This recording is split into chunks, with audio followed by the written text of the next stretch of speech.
So this is my fiance, Lane. She is 20. Stepmother, Sonia, 56. Very tired from a long day of work.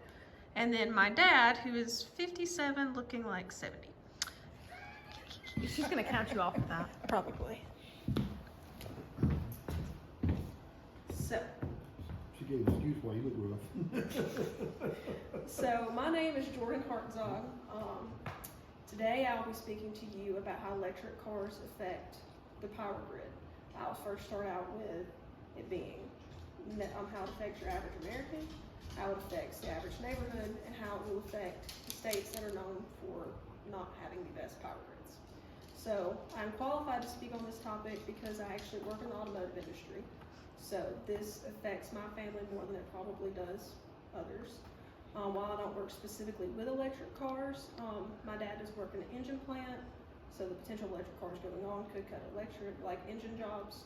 So I've had to do a lot of research into that. And also my degree is in electronics, so I've actually had to learn the basics about electricity and how much electric cars could affect our already failing power grid.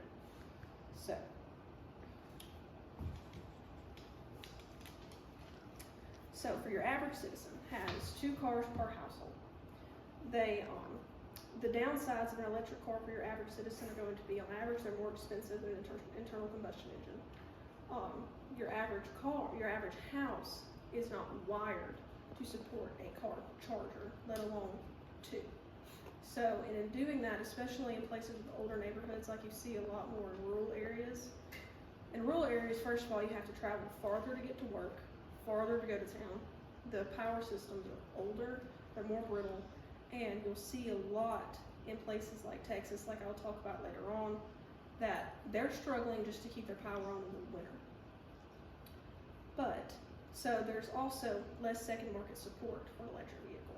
So right now, if my Kia Optima breaks down, I can take it to my mechanic, who is not the Kia dealership, and he can fix it and work on it at a price that we agree on between us, because he's an independent mechanic. Whereas if I had a Tesla Model 3, and even if my windshield cracks, or the glass on top of the car, or the battery starts going out, I have to take it to the nearest Tesla dealership, which is in Atlanta. And for me, that's about a 2.5, 3-hour drive. Like I said, compared to my Kia Optima, which is a 20-minute drive to the mechanic. So you're looking at, if your battery goes out, you have to pay a tow truck to take your car to Atlanta. So since there is less secondary support, your parts are going to be more expensive. And a lot of people like to argue that for electric cars, there's less that can break. And to an extent that is true, but since the technology is newer, first of all, we don't know how reliable a lot of their parts are. We already know that Tesla, who is a large auto manufacturer, the biggest for electric vehicles, are having quality control issues because no one else has ever done what they've done. We've seen electric cars catch on fire and not be able to be put out for 2 days, burning in California, which we'll learn later why that's also a very bad thing for California. But, so those alone can cause issue for your average American family. And another big reason that the government's pushing to get away from fossil fuels is how much power it gives the Middle East and enemies of the US. Well, precious metals have the same issue. So nickel, one of the largest nickel deposits is in Russia, which, as you can see currently in the global state of affairs, isn't necessarily a good thing. So a big push for fossil fuels is because we're running out of them as well. We are precious metals too, from lithium, nickel. All these different things are just as expensive and more rare than our current supply of oil and gas. Now, I'm not saying electric cars don't have any benefit. They do. But right now, our electric grid cannot support them. Like, I'm going to go into like your average neighborhood. So let's say you got a 20-house neighborhood, and each house has 2 cars. That's your average American household. If you just have fast charging and you charge immediately whenever you get home around 6 o'clock, which is when neighborhoods have the most amount of electricity being used, you only have to have 4 cars currently charging at the same time at fast charging pace to crash the average neighborhood transformer. You only need 4. And that's only about 16% of the neighborhood. Whereas if you use smart charging, which you'll be kind of familiar with from like your iPhone, you have the option of smart charge, you can get up to 16 cars, and that really won't increase the load on your neighborhood a whole lot. So that'd be your best solution for it, and that's what car manufacturers are trying to go towards. But whenever you get into like, there's another option that's kind of like in the middle where you can do like long duration charging in a way, so you can charge for 8, 9, 10 hours.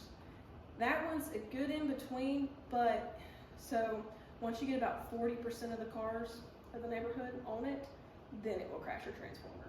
So for your average American neighborhood to be able to each have an electric car, or even 50%, because by 2030, we're predicting to have 50% of cars being sold are supposed to be electric.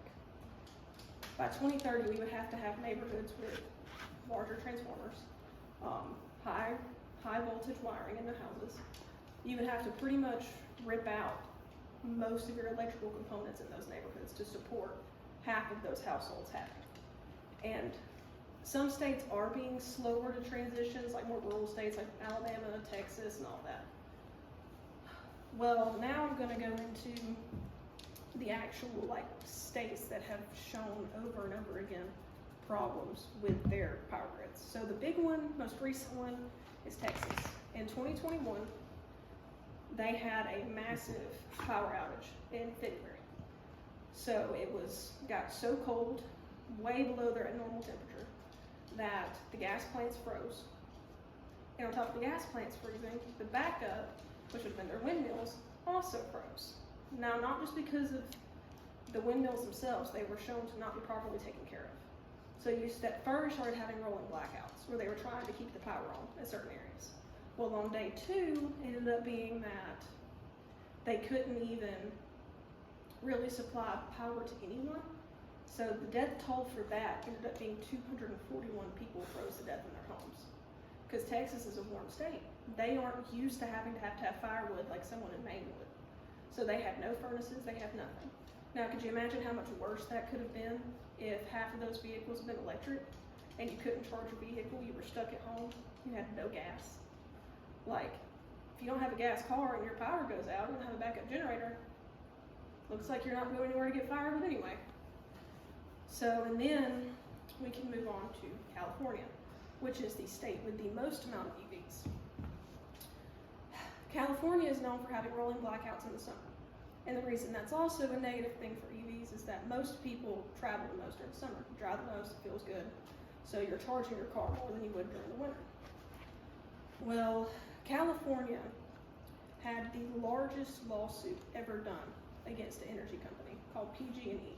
They're a legacy energy company that was known for basically powering the West in the early 1900s. They ran most of your power lines. They're known for the expansion of Northern California. Well, a hook, and that was purchased in 1921 for 56 cents, snapped. And when it snapped, the power line fell into trees and it caused the most deadly wildfire that California has ever seen. Y'all want to guess what year that happened when 1921 hook fell? 2018. The CEO ended up having to plead to 85 counts of manslaughter. 85 people died, 19,000 buildings were burned. So the reason that kind of ties back into this is that California is already having issues and they're already expected to have the most amount of EVs. And that's why you see so many citizens going over to solar power in their homes. So that way they can keep their house going in the winter. So I finished tonight with basically the conclusion that while I do think electric vehicles are a smart way to go for the future, we're pushing too fast on our power grid. Our power grid cannot sustain, at current day, 50% usage. Right now, we can't even sustain 30% usage of electric vehicles.